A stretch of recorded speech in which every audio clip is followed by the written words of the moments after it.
வணக்கம் friends, welcome to Dakshata சமையல். இன்னைக்கு வீடியோவில் நம்ம என்ன ரெசிபி பார்க்க போகிறோம்? நாங்கள் நெல்லிக்காய் சட்னி. வாங்க அது எப்படி செய்கிறதுன்னு வீடியோக்குள்ளே போய் பார்க்கலாம். நெல்லிக்காய் சட்னி செய்கிறதுக்கு அடுப்பில் ஒரு கடாய் வச்சுக்கலாங்க. அதில் 1 டீஸ்பூன் ஆயில் விட்டுக்கலாங்க.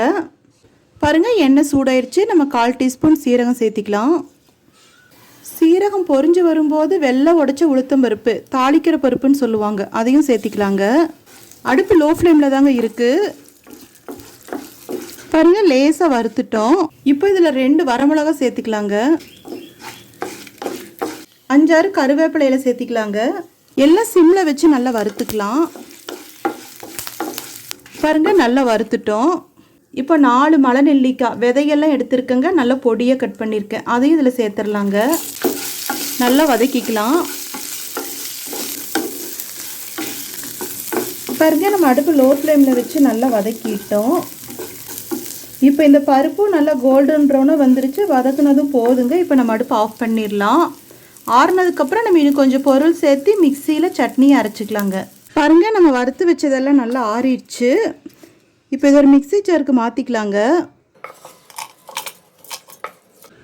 1/4 டீஸ்பூன் பெருங்காய பவுடர், 1/4 கப் பச்சை கொத்தமல்லி இலை, 1 டேபிள் ஸ்பூன் தேங்காய் துருவல், கடைசியாக உப்பு 3/4 டீஸ்பூன்.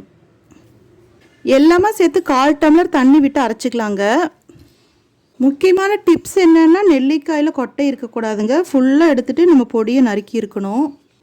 பாருங்கள், நம்ம இந்த மாதிரி தான் அரைச்சி எடுத்துக்கணும். ரொம்ப நைஸாகவும் இல்லாமல் ரொம்ப தருன்னு இல்லாமல் கரெக்டாக அரைச்சி எடுத்துக்கலாங்க. அதிகமாக தண்ணி விட்டுறக்கூடாதுங்க. இது துவையல் மாதிரியே நம்ம யூஸ் பண்ணிக்கலாம், லஞ்ச் பாக்ஸுக்கு சாதத்தோட. இப்போ தாளிக்கிறதுக்காக அடுப்பில் ஒரு கடாய் வச்சுருக்காங்க. அதே கடாய் தான் நம்ம வறுத்த கடாய்.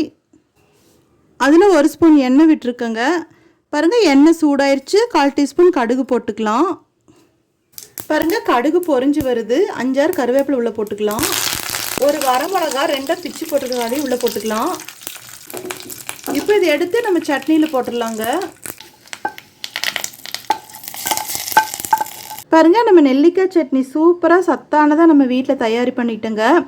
இது விட்டமின் சி நிறைஞ்ச சட்னி. இது துவையெல்லாம் மத்தியான சாதத்துக்கும் யூஸ் பண்ணிக்கலாங்க. ரொம்பவே நல்லாயிருக்கும்.